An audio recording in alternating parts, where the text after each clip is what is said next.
Welcome everyone. Torah with your host, Rabbi Anibal. I'm here. Oh, I just noticed that it's not nice. Make an adjustment. I'm here with Shelly Chochinov. I certified this a real one. The real Shelly is here with me at the campus. Let's see who is online. Glenn Anderson. Welcome. Priscilla Kerr. The Grossmans are here. Hopefully two of them. Valerie Ring and Josue Rivera. That's a name that I haven't seen in a long while. Welcome, Josue. We are going to be studying today about Parsha Tetzaveh.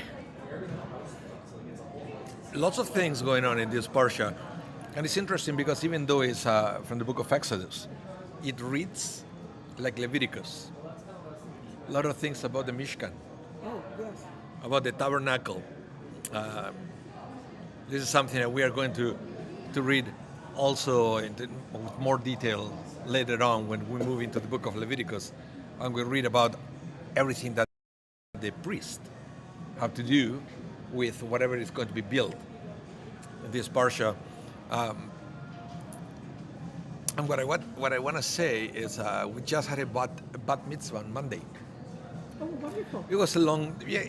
We always think that the good days to have a bar or bat mitzvah are either Saturday morning, Saturday afternoon, or eventually when there is a Rosh Chodesh on a Sunday, for example, right? Yes. So you take the Torah because those are the days where people can actually go to your party. But sometimes we forget that we have lots of Monday of the long weekend, Yes, we do. and also days people don't have to go to work. And Monday we take the Torah out.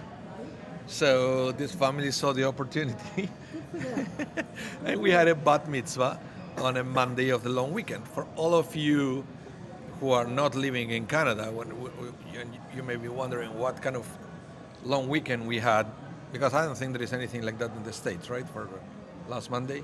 No. It's in Canada, in Winnipeg. Winnipeg is L'Oreal. The L'Oreal, how would you define it? Was It was actually the first premier. the first premier of the province, and his life. He was to be a revolutionary by the British settlers. let's say that he was like a political prisoner, and eventually he was executed. He was. So he was Métis. Yes, he was. So every time we celebrate L'Oreal Day, it's a day also of reflection, the truth and reconciliation, and our relationship with indigenous communities and everything else. It's very meaningful, very meaningful. So we had a bat mitzvah. I think that's fantastic. And the girl was teaching something very interesting. I like sometimes how my students teach me, Of course. because the parsha starts with Moses, asking the Jewish people to bring donations of olive oil, right? Yeah. And then the rabbis explain that just Moses asking for olive oil is just as an example of everything that it was needed. So basically what it means is,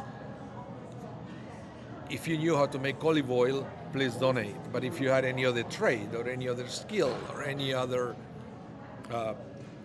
asset, well, that's what you're supposed to donate to the temple, right? That's what she was saying. She was funny. She said, have I lived in the time of the temple? I said, believe me, I wouldn't be able to bring any olive oil because I know nothing about olive oil, but I would probably do something related to animals because that's what I know more. And it was an interesting teaching moment. Who else is here? Let's see, I'm reading the chat. Amparo Goldman is here. Oh, David said Brenda is an election worker today. What election? What election is today? What did I miss? Not that I know of. But not clearly not in Manitoba. Yeah, it could be a municipal election somewhere Maybe. in the country, but not a national election. Let us know, David. We are always curious. Jerome Fomin, I was going to say Jerome Fomin is here. No, he's not here. He's there. Is there. He's there. He's online. And Randy is here with us as well. So Tetzaveh, beautiful parsha. That's hopefully in a couple of minutes we're going to start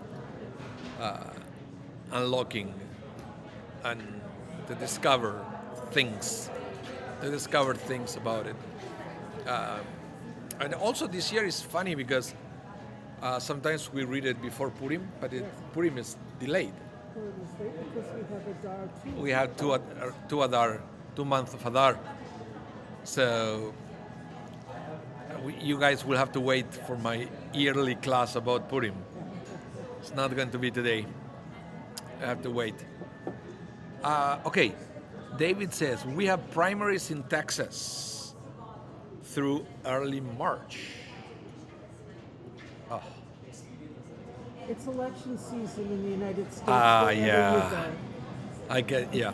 You know. I And understand. Reason not to watch CNN and pick your channel. Anyway, I don't watch much news on the TV anyway. I can't take I it either anymore. read the paper a little bit in the morning and then the rest is all I can't take it online. anymore. I used to be a new. I can't take it anymore. It's just- anyway. So let's begin. Let's begin with our class. I will bring the text for Tetzaveh. Okay. So the first thing, as I mentioned before, is the opening of the parsha with the commandment of bringing the olive oil. Okay. So listen what it says. Ve'ata Tetzaveh, and that's why the parsha is called Tetzaveh. And they said, and you shall instruct or command. Why is it command? Tetzaveh and mitzvah. Same word, right? So the word word Tetzaveh is connected to the word mitzvah. It has the same root. The command. So basically, it's not asking; it's commanding.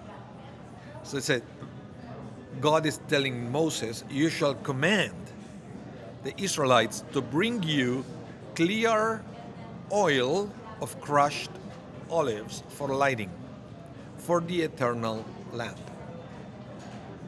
Understood? For the near to need. Now, one of the things that you may remember about this is Hanukkah. Yes. And that's why on Hanukkah there is such a big deal about the special oil that they needed, because it make it clear that it has to be a very specific way. Are we talking about the same quality of oil? The Well, same they said kind, for the starters, same method? it has to be pure oil coming from crushed olives, no additives, no anything. Right. So that's why you will see that what happened during Hanukkah is that they entered to the temple, they found lots of oil. The Hasmoneans found lots of oil in the temple, but only one with the seal of the high priest intact. Like a hesher, but not. It's like a hechsher. So if you when if you fly, right? If you take commercial flight and if you ask kosher, Yeah. and I don't know. I'm telling this because many of you maybe you never order kosher when you travel, and that's fine. I'm not here to judge you. Even though you should order kosher when you travel. You know why? Be Because surprised at what you get sometimes. you will be served first. Believe me. So, but what happened is the flight attendant will come to your seat with a package that is closed, wrapped, and sealed, right? And then basically you have to break the seal and then pass it back. The flight attendants are instructed that they are not allowed to cut it. You have to be the one doing it. So this is coming from way back. It's not something that the rabbis invented now because it's good for the OU, right? It's coming from all those days. In Hanukkah happens the same. They had lots of olive oil, but once the seal is broken, then how do you know that it's pure? It hasn't been adulterated. How do you know? Because we have from the very beginning, from this week's Parsha, the commandment that the oil has to be pure. Okay? So that's what happened. That's what happened. So I wanted to make the connection between the Parsha and Hanukkah. The other thing that we learned from the Parsha is that when it was time to inaugurate the tabernacle, or the first sanctuary, it was a ceremony that lasted 8 days. And then I said, whoa, hold on a minute. Aren't we celebrating Hanukkah, which is the rededication, also for 8 days? Wasn't the 8 days because of the miracle of the oil? And he would say, yeah, sure, but even without the miracle of the oil, Hanukkah will be 8 days It's 8 days regardless. because it takes 8 days to inaugurate a temple or a tabernacle. Then every day you have to do something else, and if you put it all together, it will take 8 days. I don't So, think everybody realizes that. well, And now we know. they are now. They are realizing it now that Hanukkah will take 8 days with or without the miracle of the oil. Okay? Just remember that. Okay, so let's read a little bit about this parsha, and it has something very interesting. And let me bring it back. Let me bring it back. So it says, God said to Moses, right? It says, but it said, you shall further instruct the Israelite. But it says you. Who's you? Moses. But in this parsha, God doesn't mention Moses by name. The whole parsha, it's always you. But we're supposed to understand that it's me. Well, I know, it's pretty obvious. Who else would it be? Right? Remember, the only exception of somebody doing something on behalf of God from the time of the Exodus, the only exception was the first 3 plagues that there was Aaron. Yeah. But other than that, everything was Moses, Moses, Moses. So there is a question, why the whole Parsha Tetzaveh does not contain the name of Moses? And it is the only Parsha since the first time Moses is mentioned. Why? Glad you mentioned. Glad you asked. Chapter 2? Hold on, Holly is here with us. Welcome, Holly Mantelkarn. Welcome to the class. So we are going to try to understand why the name of Moses is not mentioned, okay? So now I can go to the next text. It said, Tetzaveh is the only parsha in the Torah since Moses' birth in which Moses' name does not appear, with the exception of the book of Deuteronomy. Why? Because it consists mostly on a first-person narrative spoken by Moses. Okay? So it's obvious that the name of Moses is not in the book of Deuteronomy because he's the one talking. Yes, Okay, it doesn't make any sense to refer to himself by name. that's right. So, You sitting there. the reason for this is that when the people of Israel sinned with the golden calf, Moses says to God, no, but listen to this, you're missing something important here. We are trying to understand why the name of Moses is not mentioned on this parsha, and it's the only parsha where the name of Moses is not mentioned. Because he wrote it. No, but that is Deuteronomy, but that is the only one. And listen what the rabbis say, okay? The reason the rabbis say is because when the people of Israel sinned with the golden calf, Moses said to God, if you do not forgive them, erase me from the book that you have written. If you're not going to forgive them, just, you know what, erase me God from the didn't book. Forgive them.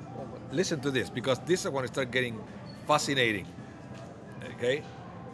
So, this was realized, I mean, it happened, you know, the Moses' self-prophecy, erase me from the book, it happened in Parsha Tetzaveh, this week's Parsha.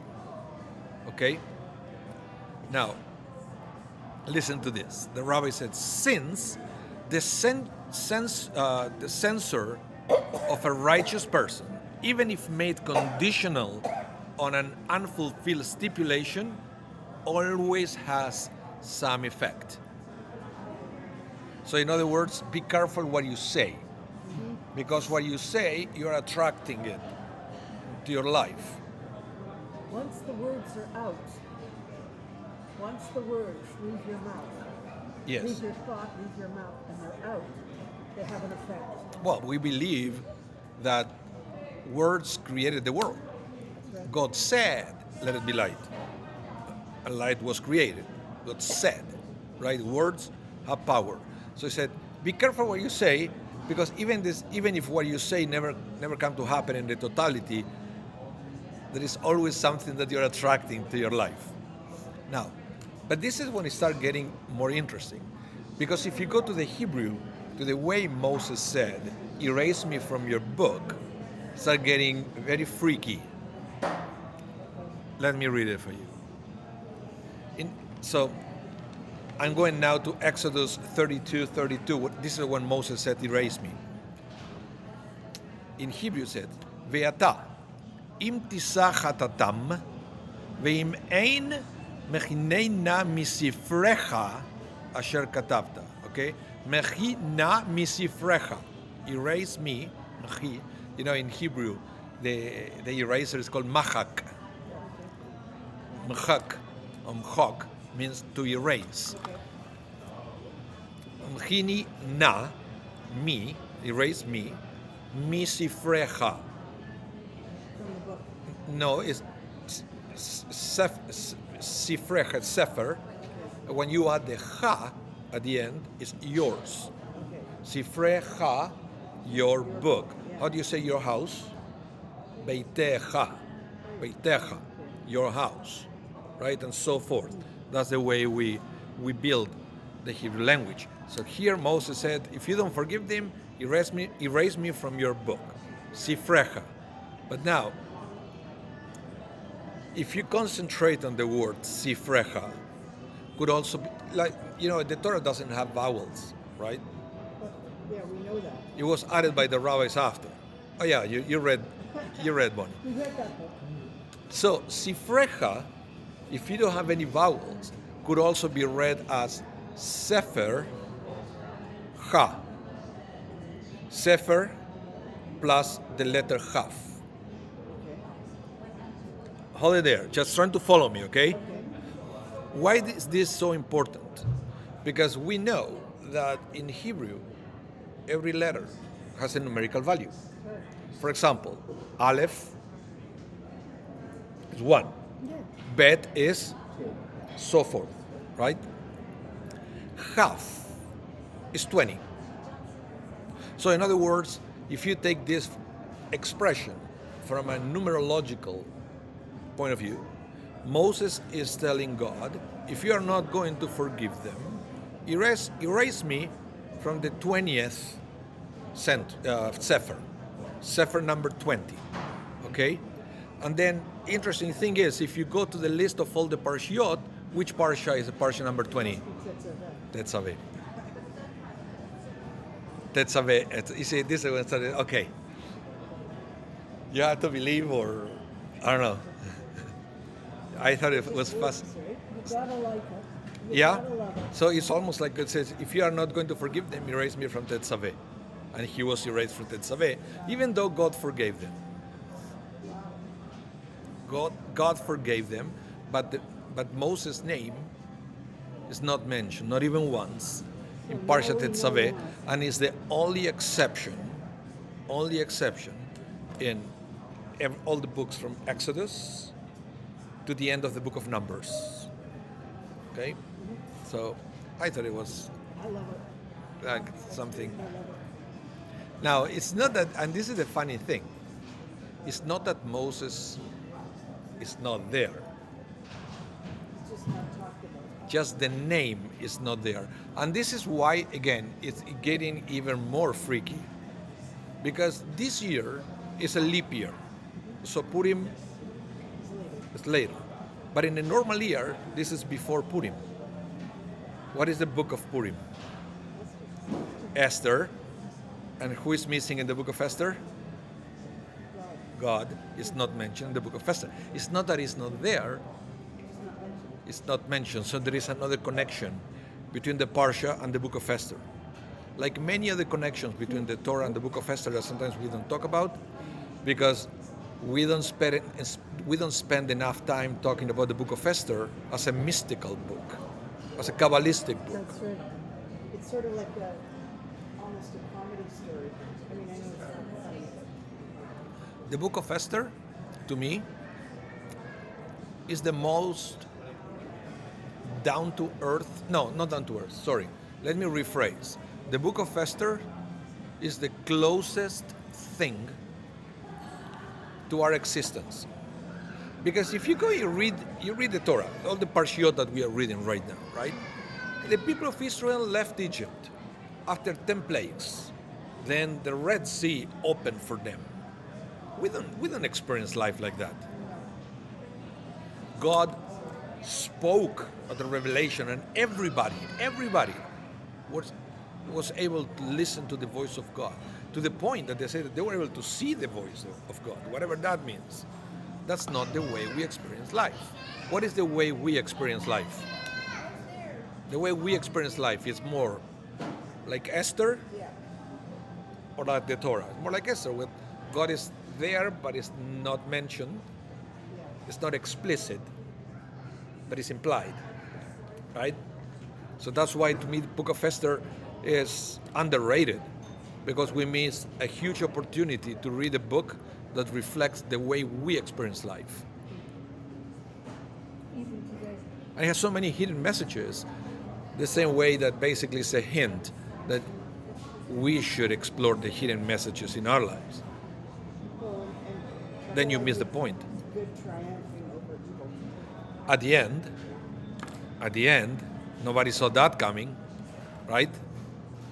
It looks like, all you can see at the beginning of the book of Esther is Haman getting higher and higher and higher and higher, that it would be no way that the guy will ever be defeated. And then basically what God was doing is creating a world where Haman could go as high as possible to have an even bigger fall. So, Have you ever read Dr. Seuss's book, Year of the Turtle? Oh, yeah. maybe I did. Okay, well, I know you have things you have to talk about, but We are going to talk about Dr. Seuss after. By the way, I'm talking about Dr. Seuss, and you probably heard that I had one a few years ago. I have this terrible nosebleed, and I ended up going to the hospital. I went to Victoria Hospital, and the doctor who came to see me was Dr. Seuss. no way. Yes, and I was trying not to laugh because I would probably start bleeding even more. But he was Dr. Seuss, same spelling. I didn't know that there was a real doctor named. Oh yeah, I had this conversation with Bonnie Chamwan. She knows the guy. It's Well, yeah. that wasn't the author's real name. He Okay, made that up. okay, but this guy is Yeah, Dr. Seuss, Yeah, no, that was funny. and I was afraid that he would start talking in rhyme to me, and I wasn't going to be able to follow. Okay, let's continue. Let's continue with the parsha. Okay. Now, listen what the Lubavitcher Rebbe says about the fact that the name of Moses is not in this week's parsha. While Moses' name does not appear in the parsha of Tetzaveh, Moses himself is very much present. The entire parsha consists of God's words to Moses. But you see what happened is, this parsha says you. But never by the Vera Adonai el Moshe lemor. But it's just, you will skip that phrase and we say, tell the people of Israel, go and tell them, and so forth. So the entire parsha consists of God's words to Moses. Indeed, the parsha's first words is ve'ata, and you. The you being the person of Moses. Indeed, the word you connotes its subject's very self, while a person's name is a more superficial handle of his personality. That means that Moses is more present in our parsha, is present in a deeper, more essential way than any mention of his name could possibly express. Okay? We're going to talk about that in a minute because, we like using names, right? When somebody uses your name, they make you feel important. And it's something that, if you are in the hospitality business, for example, your supervisor would probably say, try to learn all the names of your customers, right? But here we are getting kind of, you see, the name is important, but that's not the essence of the person. So what the Rebbe is hinting here is the fact that the name of Moses is not used. It allows us to connect in a deeper level, with the essence of Moses. This is fully in keeping with the Baal Aturim explanation, famous rabbi Baal Aturim.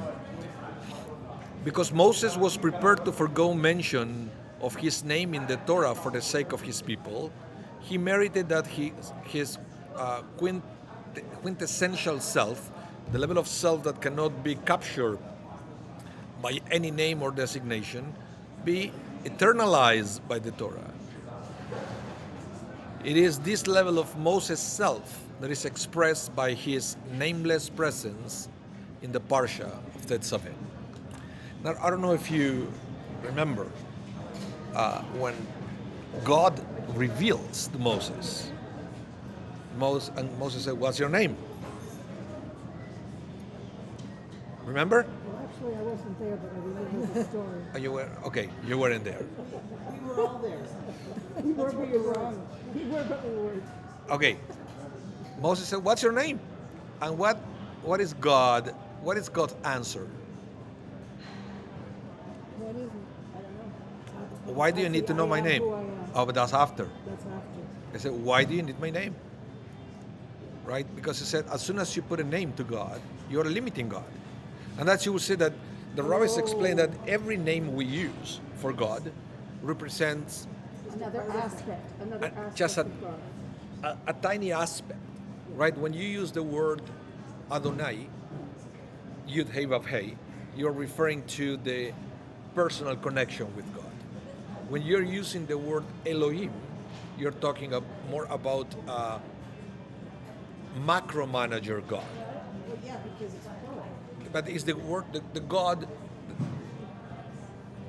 in nature, right? Not a personal God.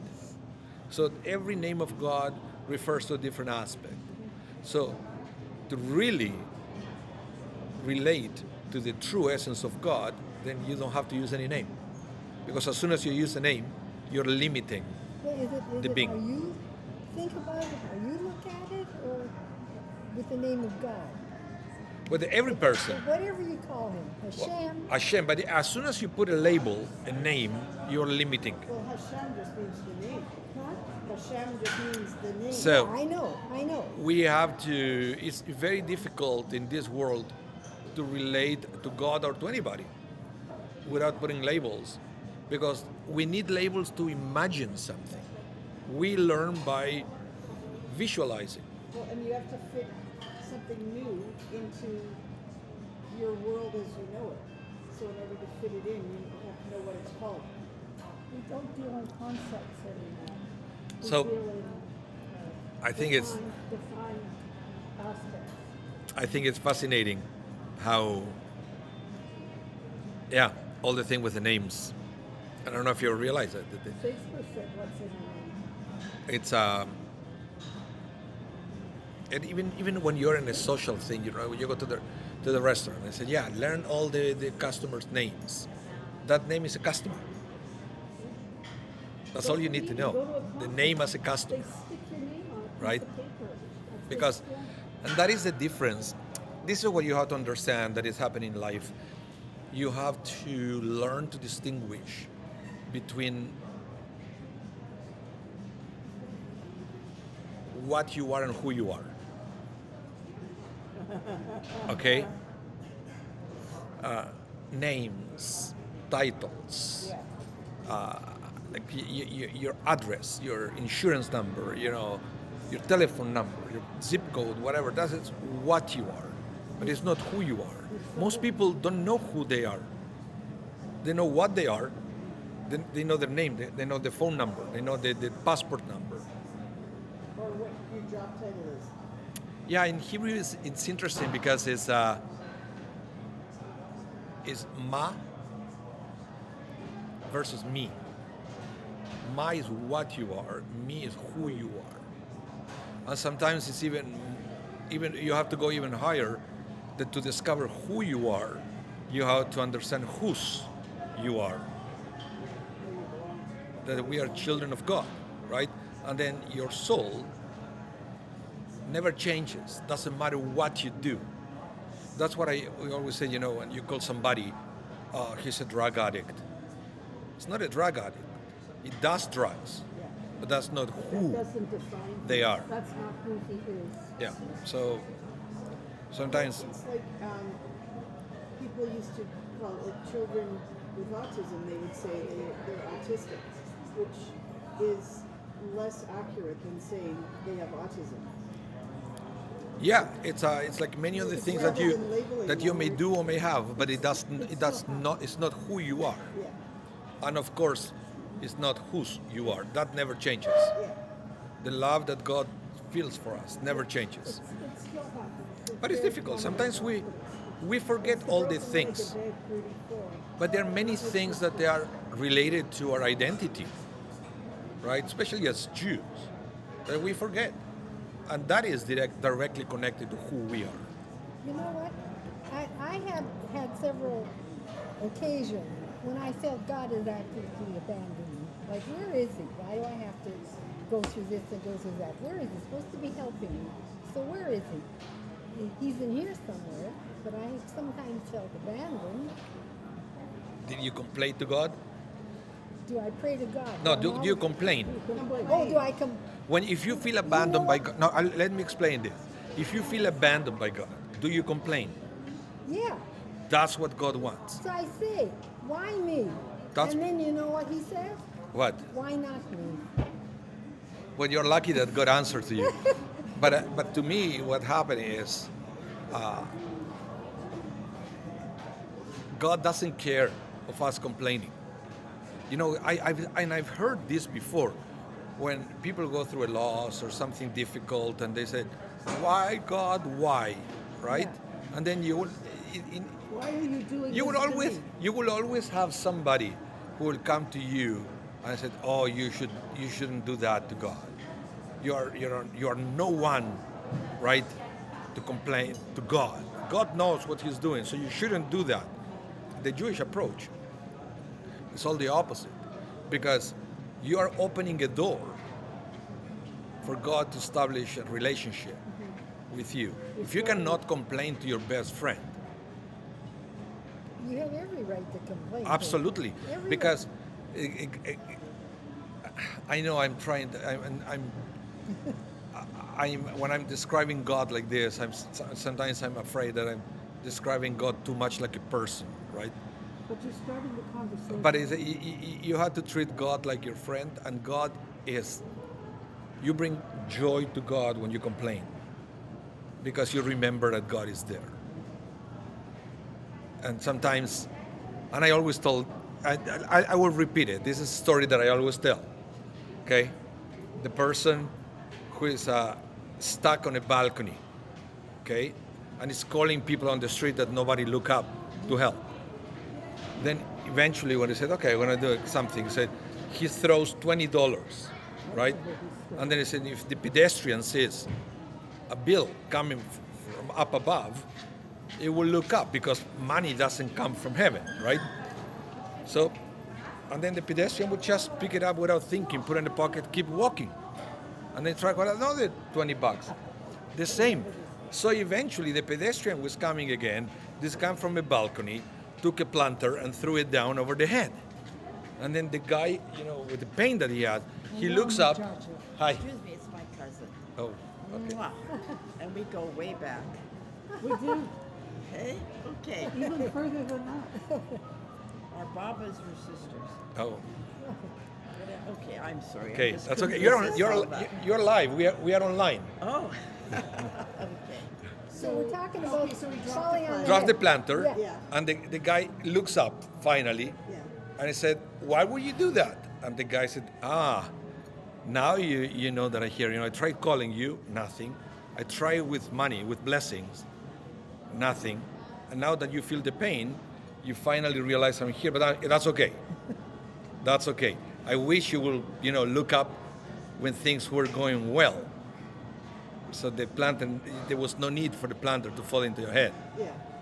So it's all sometimes things for us to look up, because otherwise we don't. When things go well, we don't. Yeah. Things that you realize that they are not normal. You shouldn't be going through the joy you have. I said, you don't deserve it. You don't deserve it, but you have it. So how is it there? It's like money falling from heaven. That's not natural, but if you put it in your pocket and keep walking, there is something wrong. So the rabbi said, when things are going well, even more than ever, You need to look out. you need to look up and talk to God every day. I said, oh, you're there. Thank you for this. What can I do for you? Okay. Now I like the message of the guy stuck on the balcony, because what happened is when God created the world, for an infinite being to coexist with a finite world, there have to be layers of separation. So in other words, long story short, God is kind of stuck. Because God had to self-limit for a finite world to exist. Because finite and infinite cannot coexist. Infinite will swallow finite. Because things are either completely finite or completely infinite. So Kabbalah is the one who created the tree of life. You know how you have to start climbing. So those are layers of separation. Even though we cannot fully comprehend, that is necessary for an infinite and finite to coexist. So we are the channel of communication between the two. And it's yes, what we have to do is to look up and say, when you see at God, what can I do for you? We call it tikkun olam, right? And so forth. It's Yeah, but people can lose their faith in God, and they would say, "Why have you forsaken me?" Well, what people who are hostages right now? Yep. Are they wondering, where are you, God? absolutely. You know, Absolutely. They can lose their faith in God because why are we in this kind of a situation? Absolutely. And it's a challenge. And then eventually we are promised that once we die, we understand everything. But you have to wait. That's the moment when all the questions are going to be answered. And I believe that in the sense that, and I believe this is regardless of your belief of what kind of God you perceive. If you believe that you have a soul inside your body, and the soul is the only piece of infinite that you have, right? The soul knows all the answers. It's infinite. Infinite doesn't have time or space. But unfortunately, the soul is limited by the body. So once the body is not an impediment, now you have consciousness of all the unanswered questions that you have. Okay?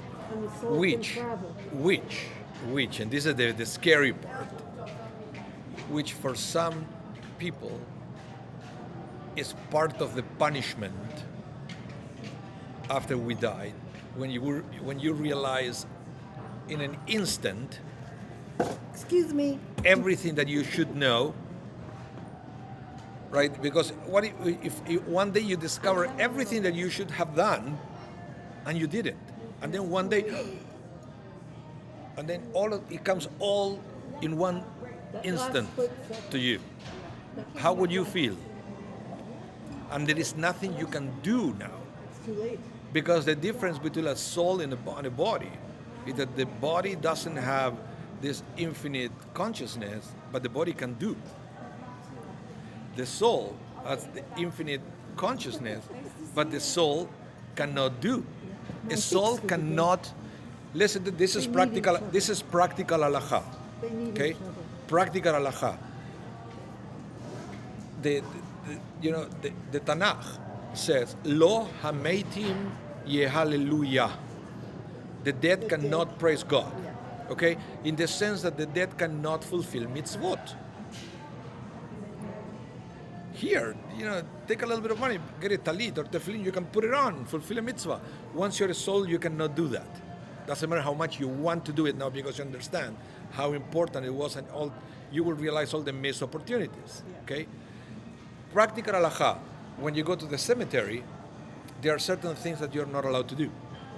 For example, when a person dies, you know that it's wrapped with a talit. You know what they do to the talit? You have to cut it. You have to cut the tzitzit, at least one, because the dead cannot fulfill mitzvot. So putting a complete talit is mocking the dead. Yeah. Because it's a mitzvah that They cannot fulfill. Yes. So when you go to the cemetery, there are certain things that also we don't do. We don't eat, we don't drink, we don't wear talit when we go.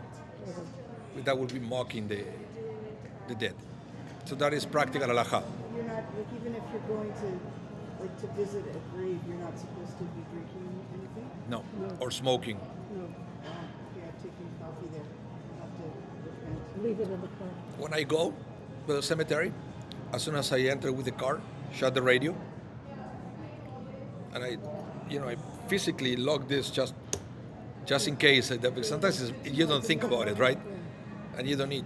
That's the Jewish way. I know there are other cultures that they actually purposely go and eat. They do. They have a picnic at the grave. That's not the Jewish way, because we believe that the whole way that we eat by saying the blessings and everything, right? They can't. So we don't do it. Let's go to the next.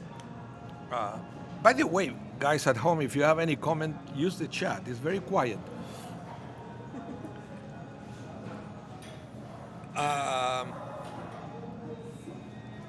Let's continue with the next text.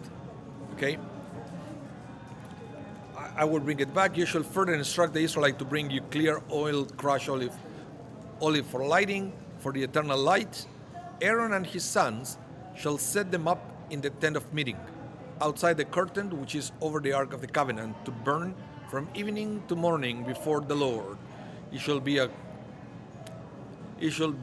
dew from the Israelite for all time throughout the ages. So this is very interesting, because even though the Torah says that this is a eternal, perpetual commandment, we can't fulfill it anymore. It's very painful for me to read the thing. And I said you have to be careful that it will never extinguish, right? That is one of the things that we also remember every year for Hanukkah. Okay? Remember that there is the song, light one candle for the Maccabi children. So don't let the light go off. It's been burning for so many years. We sang that in our chorus concert. Yeah, so it's because somehow, with the fact that we don't have the temple anymore, there are a couple of things that we do have in this day. Number one, we put the lamp in the synagogues, the Ner Tamid. The Ner Tamid wasn't part of the temple. The Ner Tamid represents the menorah that we don't have anymore. And it's interesting that I think it's the symbol of the Knesset in Israel, that they have the replica of the menorah. We don't supposed to have it. We don't supposed to make replicas of the menorah It's anymore. very visible from wherever you are. Now it's very, yeah. Anyway. But so there are some very interesting symbolisms there with the menorah and the lights we have in the synagogue to somehow remember this commandment. But the other thing that we have to remember about this is the metaphor of the eternal light. Once we realize that we don't have the temple anymore, what the rabbis did is to take some of the symbols of the temple and to reimagine those symbols. We reimagine the symbols. They became metaphors for something else. And this is not something exclusively Jewish. It happens in Christianity as well, that they take some of the symbols of the temple and they became something else. Have you ever been to a church, the Roman Catholic Church? Oh, yeah. What do they have there? Aside from the cross and the candles and the wine and the wafers and But how do you call the table in front of the priest? altar. Ah, it's the same thing, same word. What else? What they go like this? Oh, yeah. The lights. No, The incense. incense. Where is it coming from? The temple. Of the temple. It's coming from the temple. So all the things coming from the temple. So it's different religions that they're based on the Bible. They have different ways to preserve elements that they were present at the temple. We just take them as a metaphor for something else, right? It happened in Christianity, it happens in Judaism as well. One of the most powerful metaphors that we have in the story of the temple, because you have to understand that if you take everything just as something belonging to a building, you realize why do we do it? We do it because God's need it. God needs anything? Do you really believe that God needs something? We just said that God is infinite. Nothing you do can add or subtract anything from an infinite being. So if you do it, why do you do it? Because there is a benefit for us. That's why we have mitzvot. God doesn't need our mitzvot. We need the mitzvot. It's up to us to understand why. So if the Torah said that we need to have an eternal light, why? Represent what? So that's what I wanted to read now. So let's go back to the Lubavitcher Rebbe. Okay? He will say, the verses contain a paradox. Okay? A paradox. It says, eternal light implies a state of perpetuality and changelessness. Right? It's eternal. It's forever. Never changes.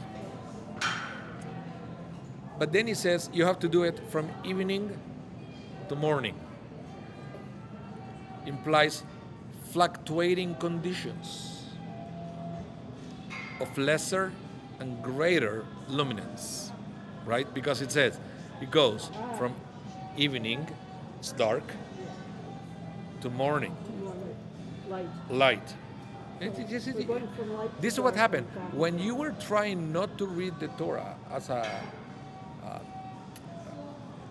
from the physical things, and you take all these little things as metaphors. Then you start opening a whole new dimension on what is there for you, 21st century reader. Okay, so let's continue.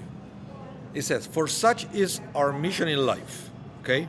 So when you read this verse, you have to remember, that's your mission in life. To impart the eternity and perfection of the divine to a temporal world, and to do so not by annihilating or overwhelming the world's temporality and diversity, but by illuminating its very state and condition from evening to morning with the divine light. I know, he talks too much. I would just say, remember that this is something that you have to do all the time. What is your mission? To bring the entire world from evening to morning. So when you come to the world, you have to imagine the world is darkness, and it's up to you to bring the light. So, and yeah, I like the word changelessness. Wow. Yeah, I never heard such a word before, but I guess it's a thing. Especially coming from an Orthodox rabbi, right? That is the joke. And said, how many Orthodox rabbis you need to change a light bulb? I said, none. They don't believe in change. So let's continue. They said, how many Lubavitch rabbis you need to change the light bulb? I said, none, because the light of the Rebbe is still shining. So. What about Jewish mothers? How many does it take? How many Jewish mothers? None. Don't worry about me. I'll just sit here in the dark. Oh, yeah. Okay. And they said, how many Reformed rabbis do you need to change a light bulb? None, because they change things whatever they want. How many conservative rabbis you need to change a light bulb? I said, we don't know. They're still talking about it in New York. Let's continue. Let's talk now about the crushed olives for lighting. Did you do that? No, somebody asked you. She loves my. We're going to have to go soon. Oh, We are finishing in 6 minutes. Good. we have to pick up the dog if you didn't. Okay, 6 minutes. 6 minutes. Next metaphor, crushed olive oils. So we're back to the beginning. No, olive oil, sorry. Crushed olives. Yeah. What does it mean? What is the metaphor of the crushed olives? And the Talmud says, just as the olive yields light only when it is squeezed, you can light an olive. Yes, But you can light an olive? no, when it's gotta Squeeze, you it. get the oil, and then the oil you can light it. It's interesting. Okay? So, just as olive yields light only when it's squeezed, so are man's greatest potentials realized only under the pressure of adversity. So, in other words, is when you say, people who go through adversities, they becomes the best role models. I truly wish life would be different. But if you see all these people who are on TV or they write books, right? And they write about their experience to help others, they wouldn't be able to write it or to be on that TV show They hadn't felt the pain, but they had. because I said there are basically two ways where you can learn in life. And both start with M. Mistakes, you go through a mistake, you learn. Or mentors. Mentors is somebody who already went through that mistake, so you don't have to. It's teaching you. So you learn about the mistake that they made, and then you don't have to make it. So the question that you have to ask yourself in life is, what do you rather do? Do you want to go, would you rather go through your own mistakes, or you would rather learn from somebody else's mistakes? So you don't have to go through it, okay? So there is a way, because you know that you have to almost identify such persons, because we learn from the metaphor of the olive oil that when somebody goes through a difficulty and they overcome it, they become a mentor. They become somebody who can illuminate, show you the way. So that's why it's so important to learn and to listen to such people. So and if God forbid that's you, that you have to go through a difficulty, you become inspiration for somebody else. Grandchildren. So, Graham, come on. So I said, listen. To one of my grand, I'm 50 years older than you. Do you think in the 50 years that I'm older than you, that I have learned maybe a little bit more than you think you know? Oh, I would never ask that to anybody, right. because they will say, well, maybe. Well, You might not get the maybe answer you picked want. up a few more tips than all those I years know, because than what young people think they know. I know, because we don't understand this principle. We don't understand this principle that older people, chances are that they went through this difficult, they overcame obstacles, so that's why they shine more than you. Exactly Okay? right. Yeah. Yeah. It's the principle of the olive that we have to understand. But let's face it, when you're But then let's again- pick a number, 30 I have to trouble But again- understanding you you. know You- less. She can't hear you. I but can't hear you when your mouth is covered. You go through something, don't keep it to yourself. Shine, so you can illuminate somebody else. Because I know that there are some people that their selfishness goes to the point that it said, well, I had to go through it, so why shouldn't I make it any easier for you? What were you saying? When you're in your late teens, in your early to mid 20s, you know everything. You absolutely know everything. By the time you get to your late 30s to somewhere in your 50s, you realize you don't know anything. That's right. Yeah. So, one more thing that I want to say, another metaphor of the olive, is that when one speaks crushing words of rebuke, okay, crushing words of rebuke, it must be with the sole purpose of enlightening, Oh, sure. illuminating and uplifting one's fellow, never, God forbid, to humiliate and break him. But that's why, and we studied this before, I hope you guys were paying attention to that class, when we studied that there is a kosher way of rebuking in Judaism and there is a non-kosher way. The non-kosher way is in public. The kosher way is in private, and only if you're good at it. Because most of the time when we rebuke, it's more about us than there is about them. Yeah. You know, when you said, I have to get it out of my system, right? Well, it's your problem. Yeah. If you're going to do it because you really feel that you're helping the other person, sure, but it's just to make you feel better. Let me give you a piece of advice before you do it. It's going to backfire. And the person is going to say something like, who do you think you are?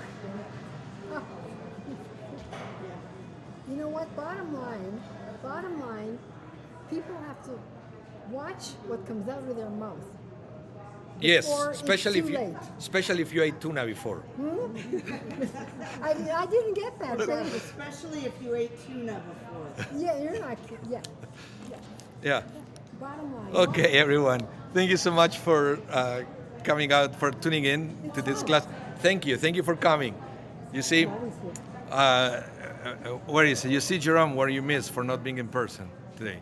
Well, I'm going to be sitting alone on Shabbos. Why alone? She's going away. Well, maybe it will be somebody else next to you. Okay. Thank you, everyone. If you miss any part of the class, remember, it's going to be rebroadcasted tonight at 8 p.m. Central Time. Okay? So I hope you will have a great rest of your day. Stay safe. Thanks, you too. I hope to see you soon. Bye, everyone.